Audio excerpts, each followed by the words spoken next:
నమస్తే, welcome to four sides TV. ఒక్క అవకాశమని ప్రజలను మోసగించి అధికారంలోకి వచ్చిన జగన్మోహన్ రెడ్డి ఈ రాష్ట్రాన్ని సర్వనాశనం చేశారని మాజీ మంత్రి టీడీపీ జనసేన పార్టీ ఉమ్మడి అభ్యర్థి కొనతాల రామకృష్ణ అన్నారు. ఉప్పల చంద్రశేఖర్ కళ్యాణ మండపంలో నియోజకవర్గ టీడీపీ ఇన్ఛార్జ్ పీలా గోవింద సత్యనారాయణ అధ్యక్షతన టీడీపీ జనసేన కార్యకర్తల ఆత్మీయ సమావేశం నిర్వహించారు. ముందుగా స్వర్గీయ ఎన్టీఆర్ విగ్రహానికి కొనతాల రామకృష్ణ, జిల్లా పార్టీ అధ్యక్షులు బుద్ధ నాగ జగదీశ్వరరావు, టీడీపీ ఇన్ఛార్జ్ గోవింద సత్యనారాయణ పూలమాలలు వేసి నివాళులర్పించారు. ముందుగా పీలా గోవింద సత్యనారాయణ మాట్లాడుతూ నియోజకవర్గంలో వైసీపీ అరాచక పాలనపై తెలుగుదేశం నాయకులను ఎన్ని ఇబ్బందులకు గురిచేశారు, ఎన్ని తప్పుడు కేసులు పెట్టారన్న దానిపై కొనతాల రామకృష్ణకు వివరించారు. తెలుగుదేశం ద్వితీయ స్థాయి నాయకులు మాట్లాడుతూ మిమ్మల్ని 100% గెలిపిస్తాం, కానీ మాకు మీరిచ్చే భరోసా ఏంటి అని అడిగారు.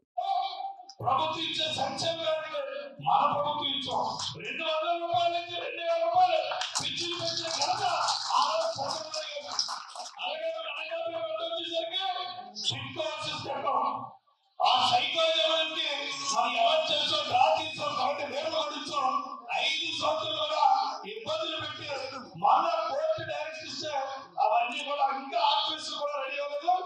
మళ్ళా మన ప్రభుత్వం వచ్చాక ఆఫీస్ ఇచ్చే పరిస్థితి కూడా వస్తుంది.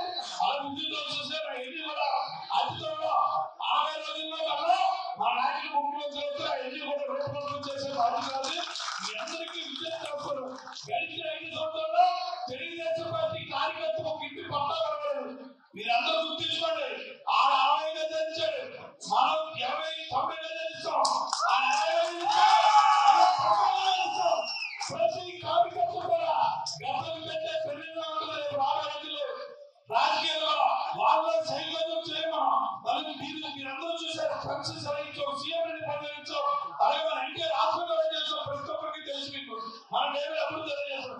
మీ అందరికీ పేరు విజ్ఞప్తి చేస్తుంటే సభలు పెట్టాలని చూస్తారు. ఆ సభలు ఎవరు నమ్మకండి. మిమ్మల్ని అందరికీ 2 చేతులు జోడించి వేయకూడదు. ఎవరు ఏది చెప్పరా మీరు నమ్మకండి. లేదు తగులు పెడతారు, లేకపోతే సోషల్ మీడియా వాడతారు. ఈ రోజు మన నియోజకవర్గంలో ఈ రోజు వైఎస్ఆర్సీపీ నాయకులుగా చదవడంలో కూడా మనకి వెన్నుపోటు పడిసిన వ్యక్తులే. అది గమనించాలి. మనకి వెన్నుపోటు పడిసారా లేదా? మనకి వెన్నుపోటు పడితే గట్టి కదా. చెప్పే సమయం ఆసరమైంది.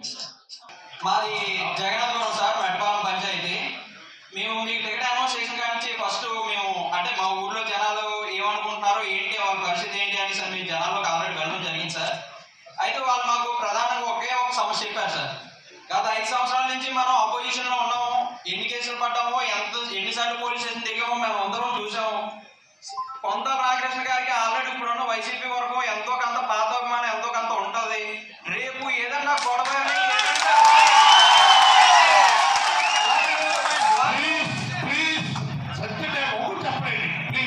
రేపు వాళ్ళు ఆయన దగ్గరికి వెళ్తారు.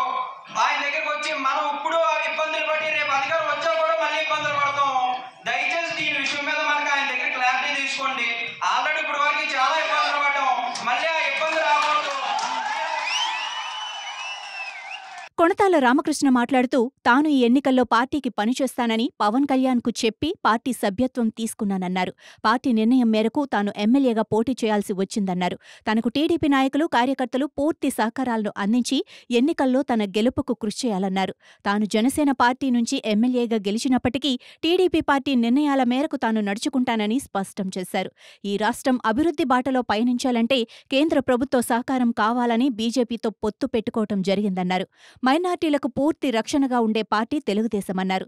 Steel plant, Polavaram project, railway zone వంటి ఈ రాష్ట్రానికి కావాల్సిన అమరావతి రాజధాని సాధన బీజేపీతోనే సాధ్యమన్నారు.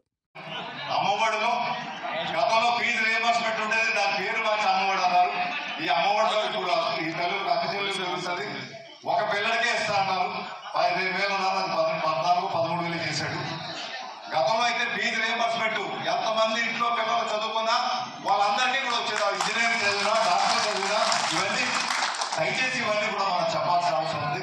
ఇది ఒకటే కాదు, మనం నష్టపోయే కార్యక్రమం చేస్తాడు తప్పితే మనం మేలు చేసే కార్యక్రమం. చేతిలో 13,000 పెడుతున్నాడు, వెనక 2 పిల్లలు ఉంటే ఒక పిల్లడు చదువు లేకుండా పోయే ప్రమాదం ఉంది.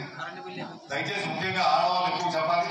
కరెంటు విషయంలో చెప్తామా, సంవత్సరం రేట్లు పెరిగాయి. ఎప్పుడైతే 4-5 సార్లు రేట్లు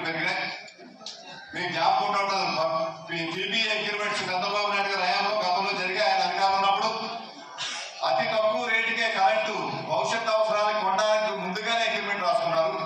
అటువంటి అగ్రిమెంట్ ఈ ప్రభుత్వం వచ్చినాక క్యాన్సిల్ చేసి ఈ రోజు మళ్ళీ కరెంటు రేట్లు కొనేది ఎక్కువైపోయి ఎక్కువ రేట్లు కొని మన మీద మళ్ళీ కరెంట్ ఛార్జీలు మన నెత్తి మీద రుద్దుతూ ఉన్నారు. ఈ రోజు ఇటువంటి దుష్ట పరిపాలన బహుశా దేశంలో ఎక్కడ కూడా చూడలేదు. కోరుతూ ఆఖరిగా సోదరులందరూ చాలా ఉత్సాహంగా వస్తున్నారు. ఏం చెప్తారనేసి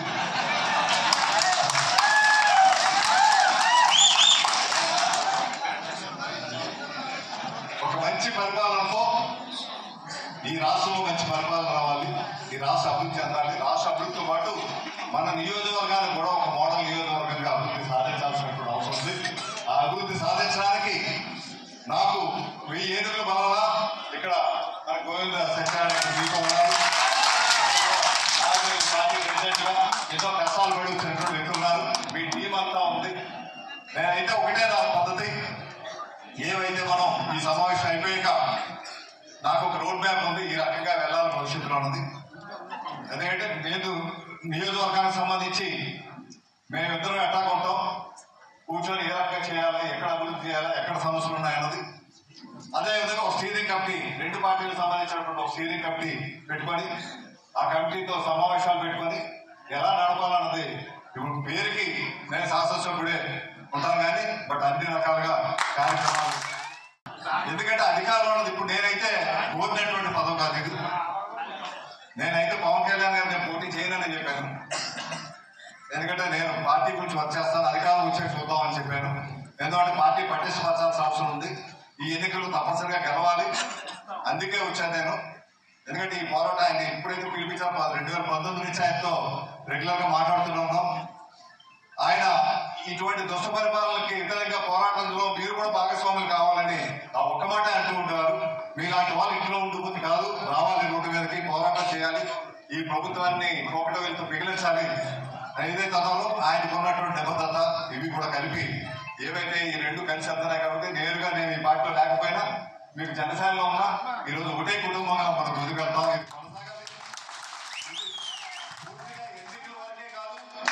ఎన్నికలు అయిపోయి కూడా కొనసాగే కార్యక్రమాన్ని నేను ఆలోచిస్తా ఉన్నాను.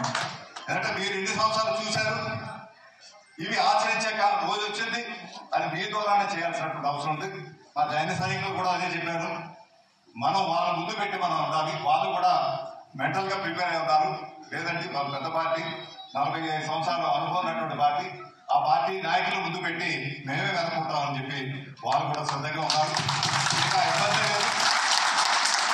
ఏ కార్యక్రమం బూత్ కమిటీలైనా మిమ్మల్ని ముందు పెట్టి మీకు రెసిస్టెన్స్ గా, ఎందుకంటే అప్రెంటిస్ అని అంటారు, కొత్తగా ఉద్యోగాలు చేసేటప్పుడు చదువుకున్నప్పుడు అప్రెంటిస్ ఉంటారు. ఏదో పెద్ద కంపెనీలకు వెళ్ళి నేర్చుకోవడానికి 1 సంవత్సరం 2 సంవత్సరాలు 6 నెలలు ఉంటారు అప్రెంటిస్.